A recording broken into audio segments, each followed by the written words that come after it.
Hey, welcome back to my channel. As you can see from the title, this video is going to be all about the glucose test that I had to take during this pregnancy. As you can see, the title suggests that I did not pass the first test, so I had to go on and take a second 3-hour test. And so I was going to do this video all about how the first one went and what it meant to have to take the second one and how that went, just in case any pregnant moms out there or somebody who wants to be pregnant in the future has any questions or concerns about what their test is going to be like. Hopefully this video can be a little encouraging and informative to what you can kind of expect, especially if you don't pass the first one. So first and foremost, I just want to make it clear that I am not a medical professional, and all of the information that I'm sharing is what I was told by my providers and kind of what I Googled. So as far as the glucose test, I know that it's highly recommended whether you're going with midwives or a doctor's office or provider's office. They really want you to do it because it tests to see how your body is breaking down sugars. So somebody who has never had any kind of diabetes or no family history of it or anything can still get diagnosed with gestational diabetes, which just means like a form of diabetes that happens during pregnancy. And from my understanding, it can happen to anybody because it's the placenta that your body makes for the baby can sometimes mess up how your body is supposed to break down sugars and foods and produce insulin and all that kind of stuff. So it's really recommended even if you don't have any risk factors.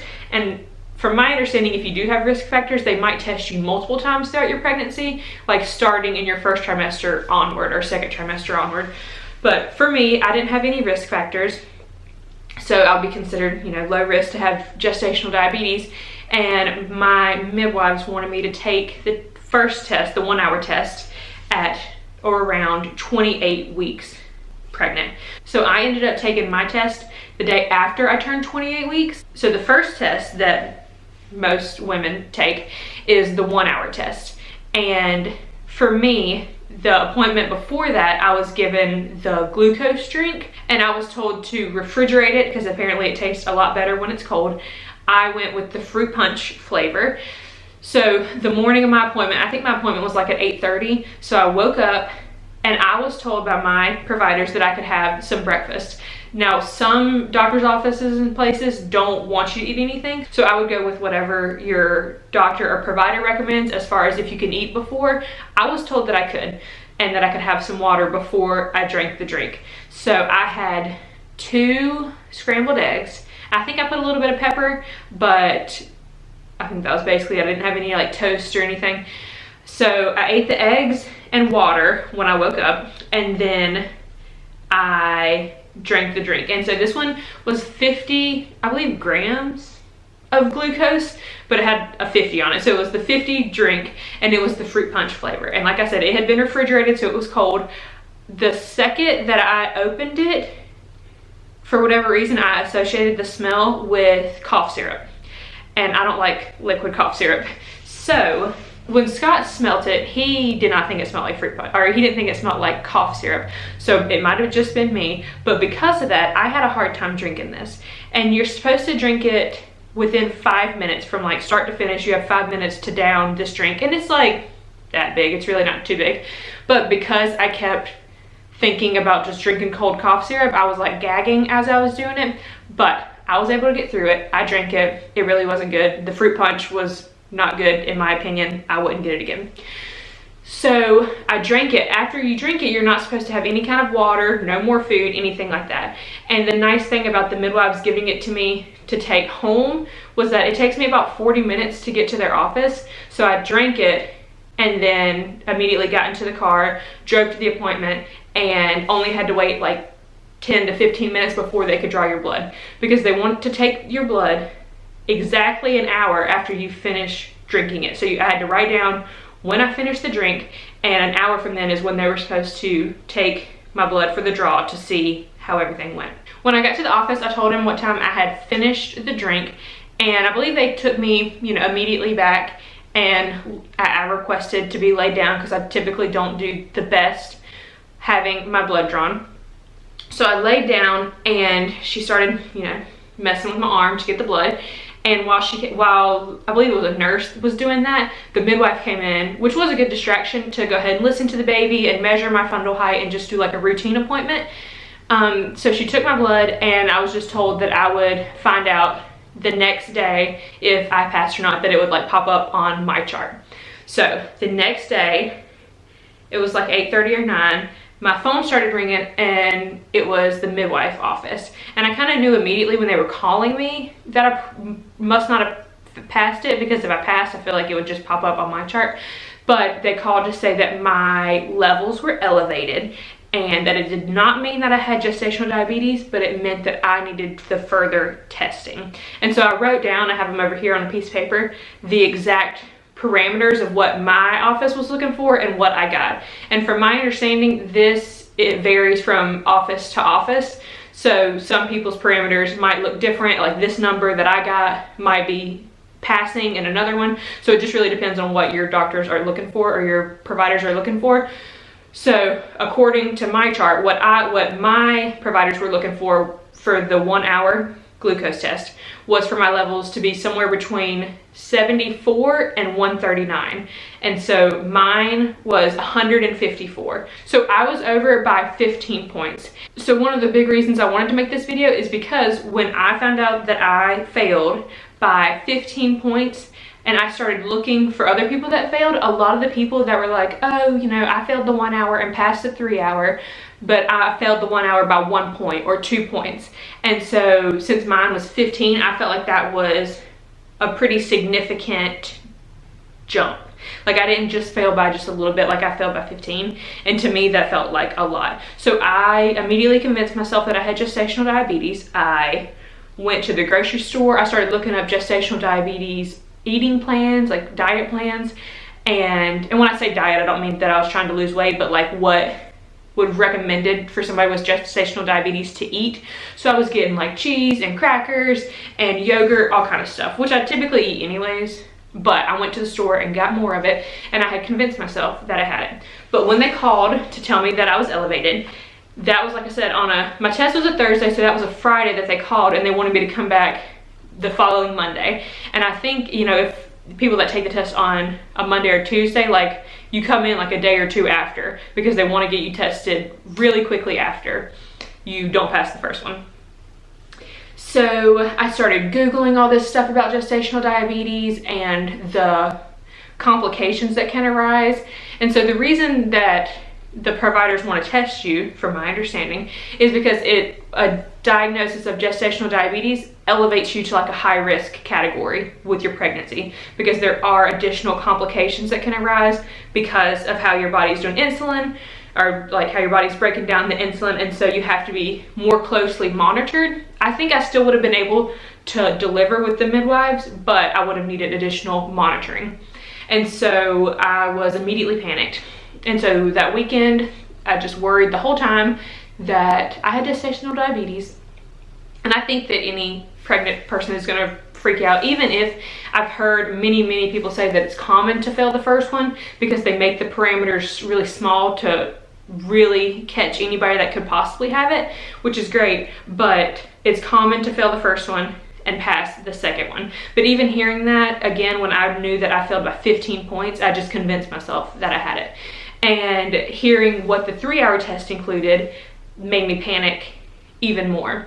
And so, like I said, the 1 hour test is you drink the drink, wait an hour, and then they take your blood. With the 3 hour test, it's actually 4 blood draws. So they told me I needed to be at the office about 8:15 and to expect to leave at lunchtime. And during this one, like I said, the first one, they told me I was able to eat a little breakfast. I was not able to eat or drink anything for 12 hours before my 3 hour test. And so really, I asked if I could have water, and she told me on the phone that I can have a sip from the sink as I brush my teeth. Like that's all the water that I was supposed to have, because they really didn't want anything interfering with the blood test. So they, like I said, it's 4 blood draws.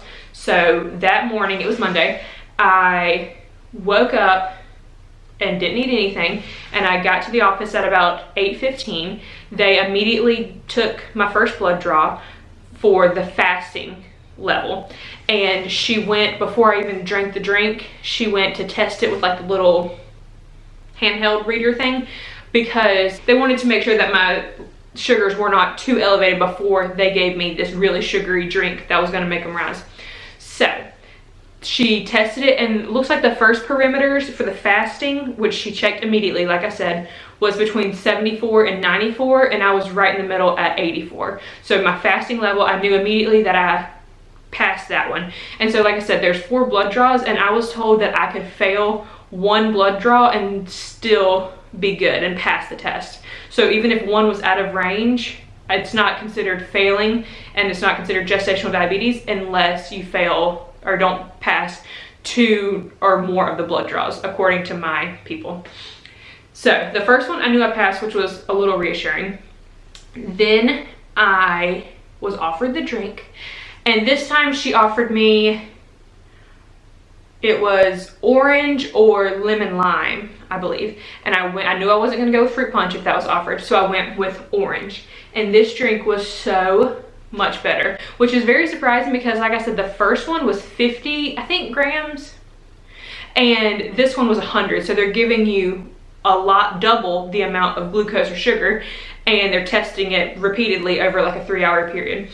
So I got the 100 G's of the orange drink. The taste of the orange one, I heard somebody compare it to like an orange popsicle, the juice at the end of it, and that's exactly what it tasted like. It was very cold and very good compared to the fruit punch. So mental note, if I ever need to drink a drink again, go with the orange. In my opinion, it was so much better than the fruit punch.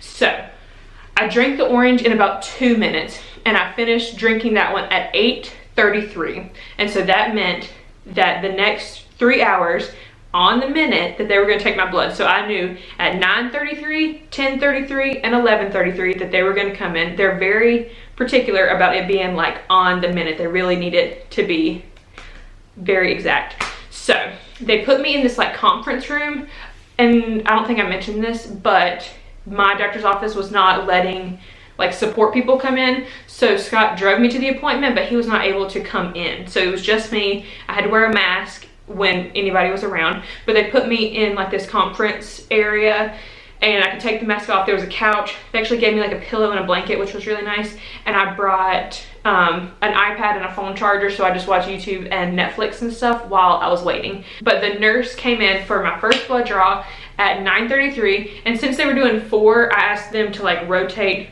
arms, which was helpful. So the first 3 blood draws weren't terrible.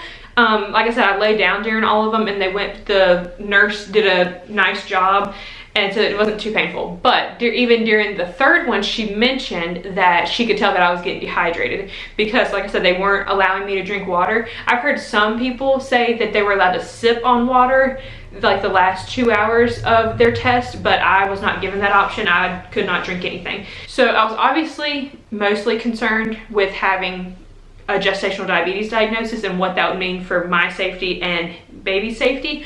But as far as the test goes, I was concerned about the multiple blood draws because I don't like having my blood taken. I was concerned about not being able to drink any kind of drink because usually I'm like a fish with the amount of water that I drink, and so not being able to have it from the time I wake up until lunchtime, and also not having food. I was worried that I was going to be starving the whole time.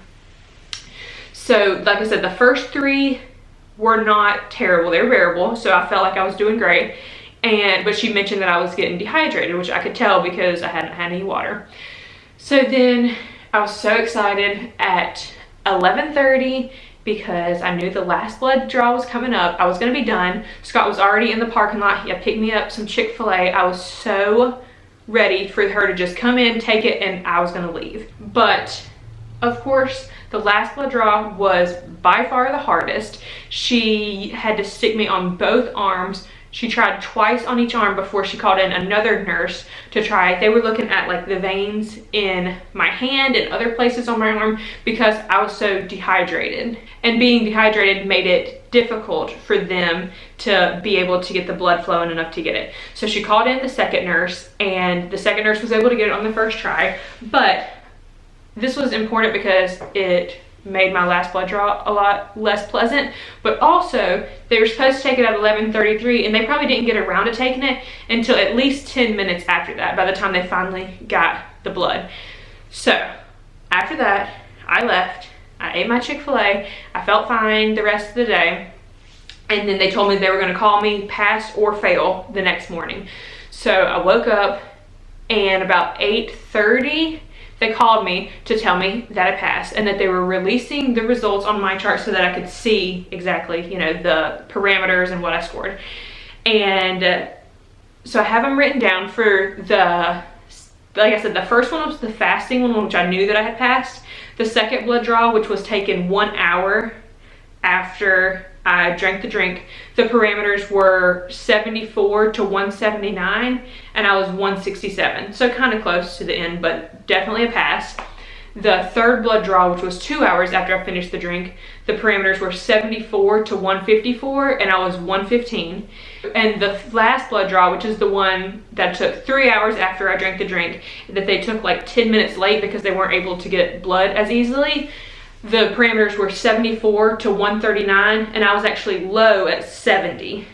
And so my chart like automatically flags that as abnormal. I don't know if they consider that failing one because it was low, but I really think it has to do with the fact that it was like 10 to 15 minutes after the hour mark. I think if they would have gotten it immediately after that, it was probably a little bit higher.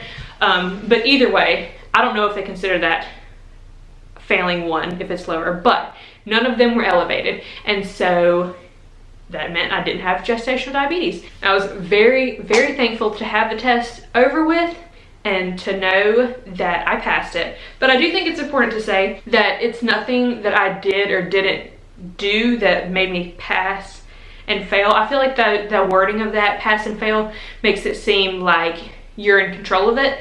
And like I mentioned before, from my understanding, it's all about how the placenta inside of you is interfering with how your body breaks down carbs and stuff. And so I was very happy that I passed, but I also knew that it wasn't anything I did. So if you're somebody watching this that has had it or is concerned about having it, I think it's important to realize that there's nothing that you did or didn't do that resulted in that diagnosis. So since I got the results, that was probably about 2 weeks ago, that confirmed that I did not have gestational diabetes, I still try to eat relatively healthier, and I've been exercising like at least 5 to 6 days a week, going on walks. So I'm still trying to stay active and eat healthy for me and baby, but it's just nice to know that I don't have the additional monitoring and potential complications that can arise with the gestational diabetes diagnosis. But like I said, that was about 2 weeks ago, because today is Wednesday that I'm filming this, and I'm actually 31 weeks pregnant, which means that we are down in the single digits of how many weeks. I have 9 weeks left, and I cannot believe it. So Scott and I are about to make a big order on Amazon and Target and try to get some of the last essentials that we have. And I'm gonna do like an Amazon Target haul for the baby essentials, that you can see kind of what we had registered for and what was most important to us that we need to make sure that we had in the house before baby boy comes. I have an appointment this week, to just a regular routine appointment, and I'm hoping they can tell me what position he's in. From my understanding, he can flip or move like even throughout the last few weeks, but it would be nice to know if he was already head down. I can't tell. He moves all the time. Like I can feel him wiggling and rolling around, but I can't tell like, oh, that's a head and that's a butt. I don't know. So I'm hoping they'll be able to tell me, but my appointment is a car visit. They're still gonna measure my fundal height and listen to his heartbeat and do my blood pressure, but I'm hoping if I lean the seat back or something that they'll be able to feel around and see where he's at. But let me show you my belly. I'm sure it's gotten bigger since the last time I showed you. So here it is. I still have a belly button. It hasn't like protruded yet, which is great because I have been worried about that. I really don't want my belly button to stick out. It's gonna make me very uncomfortable whenever that day comes, if that day comes. But I'm hoping I'll be able to sneak through this pregnancy with my belly button still looking somewhat normal and not sticking out in all the clothes that I wear. But that's gonna be it for today's video. Hopefully, if you're watching this because you are trying to search everything you can because you just got the news that you failed the first 1 hour test, hopefully this will be slightly encouraging to you that even if you failed it by 10, 20, 30 points, that there's still hope that you don't have gestational diabetes. Like I said, I know it was discouraging to me when I was looking stuff up and it was just people that had failed by like 1 or 2. So hopefully you got something from this video, but thank you for watching and I'll see you in my next video.